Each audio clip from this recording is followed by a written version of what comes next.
time for another drink. Finishing off the collection that I got from Christmas. And, you know, we're going to talk about Bloodsports. And that's why I need to drink, because it's a subject that makes me want to drink. So let's get on with this, with the ramble. So, Bloodsports. Not a new phenomenon. Not at all, actually.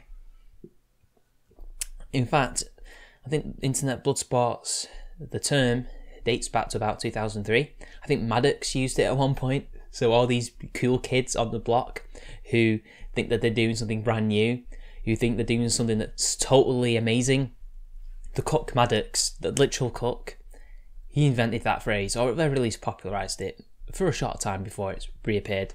Now, I think it's seen many different iterations over the years. So it's had the MITCH iteration. I assume that was to do with his style of comedy, which was Bloodsports, I guess, ripping on loads of different groups of people. And then there was the Bloodsports in the atheist community a long time ago. I think it's Bloodsports, it's basically what it was, led by Dick Coughlin. Or at the very least, he ran it at some point, called the Ponage Olympics, which was essentially atheists got together. I don't know if the creationists were also invited, but essentially create the best Ponage response video that you possibly can, and the best one wins. That's essentially what it is. That lasted for a little while. Then it petered out, as things do. Things have a popularity thing, and some people tend to rise to the top and stay there, while others plummet, others plateau. And it's the same with trends. You know, the things that keep coming back for YouTube is gaming. Things that are coming back are vlogs, cat videos. While over here, in our sphere, it's usually things that are topical that stay, things that are analytical and very good. So they don't have to be topical, but as long as they're kind of like in a documentary style format, they seem to do very well. So like what Sargon does, his main content these days, that's pretty good. Response videos occasionally might dip, but are always popular because people like to see somebody's arguments eviscerated. It doesn't matter in what way really, although the more aggressive styles usually win. And there's live streams now. Now, live streams will always be a feature, I think. They were a feature even back in the day, although on Blip TV before YouTube actually started doing these things. And, you know, there's different types of live streams and different things that become popular. And I think the one thing that will always be popular is the Joe Rogan style live stream, the podcast. That's always going to be a thing because it's great to see two people together in a room discuss subjects that are both, you know, popular, of the zeitgeist, and the people talking are also popular and of the zeitgeist. So there's that. And Bloodsports, I think, is the one thing that isn't going to stay around for much longer because, as history suggests, over the last, God knows how long, 15 years, it peters in, peters out. And it's pretty clear that it doesn't seem to last very long. It comes back after a couple of years, then disappears for another couple of years. And that seems to be it. But I won't give you my prediction yet, we'll do that at the end. So there's that. Now, how about this current iteration of Bloodsports, the live stream, I don't know, Mortal Kombat bouts, as they like to think they do, the intellectual MMA, to quote JF, God. Well, it has its uses, it has its pros, and it has its cons, just about like everything, really. The pros are this: very entertaining. You have strong personalities on there, especially. You're going to have a good show. You're going to have a good argument. That's if they can also remember the things that they're going to say and the things that they want to cite, that is, if they want to go that far. But if you don't have a particularly strong personality, that could make a good show because they'll get absolutely roasted, or it's going to be a weak show because you can't get much out of them if you're the host. Another pro would be the audience engagement. It brings in a lot of people. It can highlight a load of people's channels. People can grow big from this, not just the hosts, but the guests. No matter how bad they do, there'll be somebody who likes them, or even if they don't like them, they might at least sub, like a hate sub. That's still a gain. It's not a loss, as some people might think it is. So it's good for growing channels, regardless of who they actually are. And another thing would be the ability to call people out. Like, this is a great place to call people out. Like, Coach Red Pill, how many times did he get eviscerated by V on the Kumite, for example? quite a lot. Especially that famous one where he was left speechless because he couldn't admit to the fraud or whatever it was. That was a classic, I have to say. Now about the cons. Well, the problem is some of the people doing it seem to be taking it very seriously, even though it's pretty clearly not a very serious genre. It isn't. It's entertainment. It's Jerry Springer. It's Howard Stern, although Howard Stern never did Bloodsports. He just did comedy. That's all he did. There's a difference, but whatever. There's that. In terms of debates, and in terms of pushing the conversation, yes, it's bringing people together that otherwise may not appear together, but it's not pushing the discourse further, is it? Especially as it usually devolves into name-calling and shouting over each other and character assassinations, because anything goes, and that's a problem. Anything goes. They're not debates, they're shouting matches. They are, Bloodsports. This isn't Question Time. And anybody like JF who thinks that it's like Question Time is either deluded or trying to oversell it. Don't oversell it. And don't delude yourself. This is not Question Time. This isn't going to further public discourse in the way that they think it is anyway, because yes, it's done some in terms of bringing people together, but when they're busy shouting over each other and just ad hominem each other, and sometimes they're outnumbering each other, so both sides are going to end up essentially being, drowned out. It gets you nowhere. Another thing is, it seems to be a hotbed for drama now. You can have a drama stream. I don't mind people having drama streams. I don't mind people covering drama. Everybody knows that I'm not against that. I've done it in the past.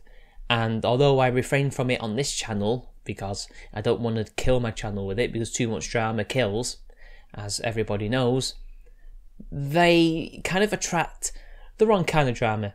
When it comes to like the Liz and Zeph stuff, which I think was actually the birth of Bloodsports, at least that's how the community initially became big. At least it came on my radar, was because of that. That's pretty good. That was something of the public interest, kind of, because of what they were doing. But, the original drama was like scams or God knows what else it was. But with the Kraut drama stuff, that was public interest though, because they were stockpiling info disease against people and doing some unethical things, which I think was worth bringing up and calling out on. And some of the debates with her and Zeph, it really didn't paint them in a good light, but they only had themselves to blame because they themselves did not bring their A game, nor did they have a leg to stand on. So there's that. But then they start just, bringing things up from the past that's not relevant today when they've got nothing else to cover.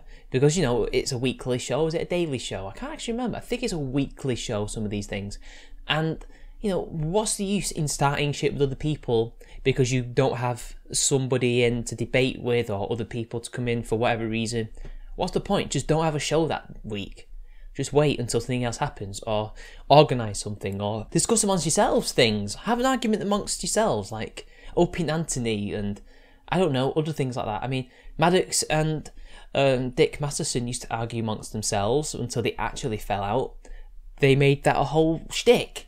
Who's won the argument, Dick or Maddox? Usually Dick, but things like that would be something that you could do, but don't start bringing up old streams out of the blue because you've got nothing better to talk about. And don't try and insert yourselves into drama where it's probably best to be avoided, just to drum up views.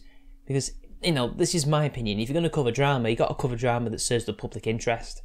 Unless you're a Keemstar type, then fair enough, that's your thing. If you market yourself as that, fair enough. But when you guys are trying to call yourself intellectual MMA while you're also dealing with this drama bullshit, and you're not actually doing intellectual MMA, especially on Twitter, on the one hand, you're asking people to come to your show, JF, and debate them, but are blocking them on Twitter. Yeah, it doesn't look good. It makes you look like the pussy rather than them. But that's just my opinion, man. I don't know. I just don't think it makes your brand look good, and I don't think it makes Bloodsports look better or anything. It just makes it look worse. That's my opinion. But hey, take it or leave it. Do what you want. It's how you brand it, after all. Now, here's some predictions. I'm not Nostradamus. This might not actually happen. It might just reign eternally, like the God Emperor. So, just don't take this as fact. I don't know if this is actually going to happen or not. I'm not Coach Red Pill with his third eye, who can definitely see Andy Warski, who else, Sargon of Akkad, all the other skeptic YouTubers getting jobs on TV, right? Like, I'm not that level of Nostradamus, although this is based purely on history and it might not happen. So, you know, don't take my word on this. Just take it as advice, maybe. I don't know how else you would take it. But my opinion is this. The future doesn't look particularly bright just because these things don't last long. Even Jerry Springer didn't last very long, and, you know, eventually even Dr. Phil will see his ratings drop because that's the nature of the beast in these things. We'll see eventually that the two main channels, Tonkasaw and Andy Warski, will not be the only ones around doing this type of thing. I know that Bait Alaska's another who does that, but he doesn't always do Bloodsports. It's not, I think to say that all his streams being Bloodsports is not accurate. I think it's better to say that half of it is, half of it isn't. We'll be seeing more people bring their own spin on this. We'll see more people gearing their channels up to be more like Bloodsports. Or we'll see new channels purposefully being created to serve and cater to that new niche.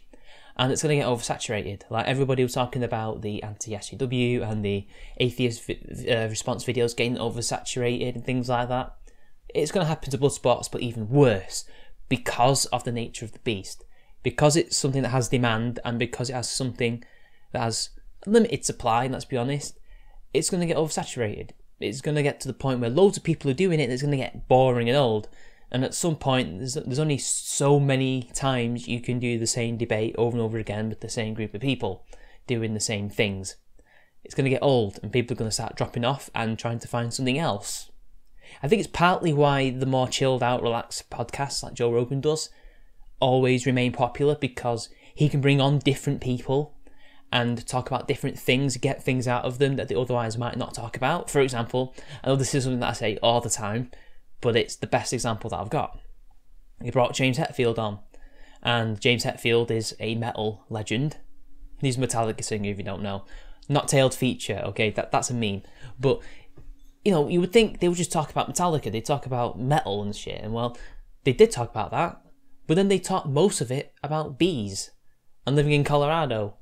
And that was interesting, because that's not something you hear James Hetfield talk about if he's going around doing his usual shtick with journalists. Joe Rogan has that ability to get things out of people that you wouldn't otherwise see. Whereas with Bloodsports, the only thing they can do is to get a vigorous verbal fight out of people. Occasionally, they might get something like the recent stream with Arch V and Richard Spencer, and I think there's somebody else was on the alt-right there. Was it Alt-Hype? Somebody else was there with him, I think. You know, that is something they should probably try and do more of if they want to try and keep relevant.